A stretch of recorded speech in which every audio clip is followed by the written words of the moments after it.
নবী ইব্রাহিম আলাইহিস সালাম আল্লাহ পাক রব্বুল আলামিনের কাছে দোয়া করেছেন, রব্বি জাআলনি মুকিমাস সালাতি ওয়া মিন যুররিয়াতি রব্বানা ওয়া তাকাব্বাল দুআ। নবী ইব্রাহিম আলাইহিস সালাম আল্লাহ পাক রব্বুল আলামিনের কাছে দোয়া করেছেন, ও আল্লাহ, ও আমার রব, ও আমার মালিক, ইজআলনি মুকিমাস সালাত, ও আল্লাহ, আমাকে আপনি নামাজীদের অন্তর্ভুক্ত বানিয়ে দেন, নামাজ প্রতিষ্ঠাকারীদের অন্তর্ভুক্ত করেন, অমিন যুররিয়াতি, আমার সন্তানদেরকেও নামাজি বানিয়ে দাও। সুবহানাল্লাহ। নিজেও নামাজি যেন হতে পারি, নামাজীদের অন্তর্ভুক্ত হইতে পারি, এবং কি সন্তানদেরকেও যেন নামাজেদের অন্তর্ভুক্ত হতে পারে। এই জন্য তিনি দোয়া করেছেন।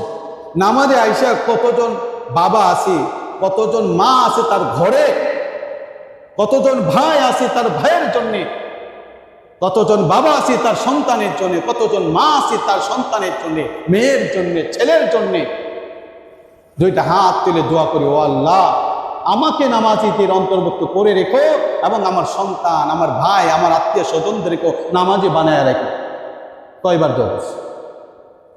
দোয়া করি কি, আল্লাহ, আমি তো অমুককে ভালোবাসি, আল্লাহ এর জন্য সহজে পাওয়া যায়, ঠিক না? এই দোয়াটা খুব গুরুত্বের সাথে। এক লোক যুবক আইসা আমার 100 টাকা রাখেন, কিছু দিতাম না, একটু নামাজে আমার প্রেমিক লাগে তো, বুঝছে, এই হলো হালো, প্রেমিকা লাগে দোয়া করতাম, কেমনটা বুঝে? হ্যাঁ, কোন জায়গায় দোয়া করতে হবে, কিভাবে, কোন পদ্ধতিতে, কার জন্য দোয়া করা যায়, এগুলো সে বুঝে না। দোয়া করেন মায়ের জন্য, দোয়া করেন বাবার জন্য, দোয়া করবো সন্তানের জন্য, এই দোয়াটা না আল্লাহ সহজে কবুল করবে। দোয়া করবো নামাজি ব্যক্তি হওয়ার জন্য, সঠিক পথে থাকার জন্য। আমরা তো মাথা খারাপ। ওই যে খেলার এক খেলা প্রেমিক, সে বলতেছে মেসি আমার আব্বা, মেসি আমার আব্বা, মেসি আমার আব্বা। পরে সাংবাদিক কইতেছে, আপনার বাবা আপনার কাছে প্রিয় না মেসি আপনার কাছে প্রিয়? তো আমার মেসি আমার আব্বা, আমার ওইটা আমার প্রিয়। বুঝছেন, মেসি আমার বাবা, ওইটা আমার প্রিয়, আর বাপের চেয়ে প্রিয়। এটা কেমন মাথা খারাপ হলো, চিন্তা করে। অনেক যুবক আত্মহত্যা করেছে শুধুমাত্র ব্রাজিল হারার কারণে। খ্রিস্টানরা হারছে, তারা হারার কারণে। অমুসলিমরা হারছে, তারা হারার কারণে। আগামী ম্যাচে যদি আর্জেন্টিনা হেরে যায়, কত যুবক হত্যা করবে, আত্মহত্যা করবে, আপনি দেখেন। এই নোংরা খেলার জন্য, যেটা জোয়ার আসর, নেইমার নামক একটা প্লেয়ার, পত্রিকা এর মধ্যে অনলাইনে পাইলাম, খেলা শেষ, পরে 7 দল খেলা নাই, সে জোয়ার আসরে বসে বসে। এদের জন্য আমরা পাগল, এদেরকে বাবা ডাকি, এদেরকে আমরা মা ডাকি, এদেরকে আমরা মডেল বানিয়ে ফেলছি। আমরা কেমন মুসলমান, চিন্তা করি, বিবেক দিয়ে প্রশ্ন করি।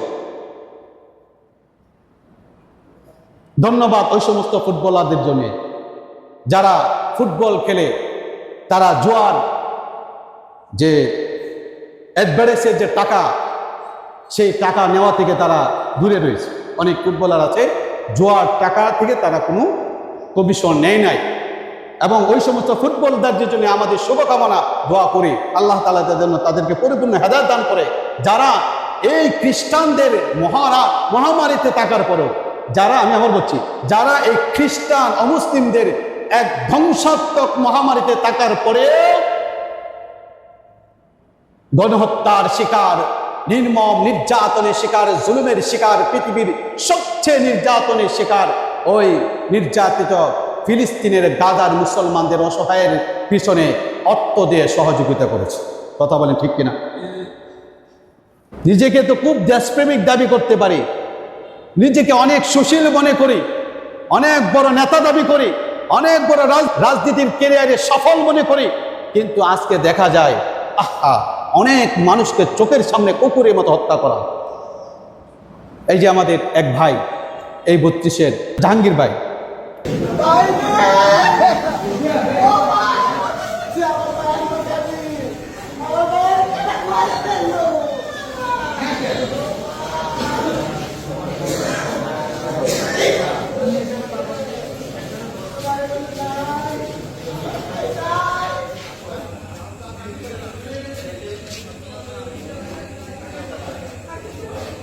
জখমি জাহাঙ্গীর শিকদারকে রাত আনুমানিক 11টা 30 মিনিটে আমাদের জরুরি বিভাগে আনার পরে তাকে আমরা মৃত অবস্থায় পাই।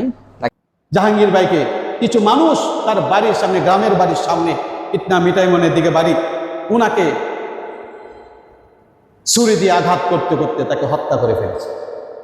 এটা কোনো মুমিনের কাজ না, এটা কোনো মুসলমানের কাজ না। সে যেই করেছে সে জাহান্নামে একটা ব্যক্তি, জাহান্নামের রাস্তায় আছে সে। এটা কঠিন, এই শাস্তি আল্লাহ তাআলা মাফ করবে না এত সহজে। একজন মানুষকে হত্যা করে ফেলেছে। আজকে সমাজের মধ্যে, পৃথিবীর মধ্যে কুকুরের দাম আছে, মানুষের দাম না।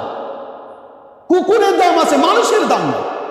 আপনি ভাবেন, দেখেন, চিন্তা করুন, কুকুরকে আদর করে লালন পালন করে কত সোহাগ করে ঘরে রাখে, কিন্তু সেই ঘরে তার মা খাবার খায় না, তার বাবা খাবার খায় না, এটা দেখে না, কুকুরের খাবারের জন্য তার জীবনের সর্বোচ্চ ব্যয় করে। এরকম কুকুর মার্কা লোক অনেক লোক আছে। নামাজি হলে নীতি নৈতিকতা আসবে, অপরাধ প্রবণতা কমে যাবে।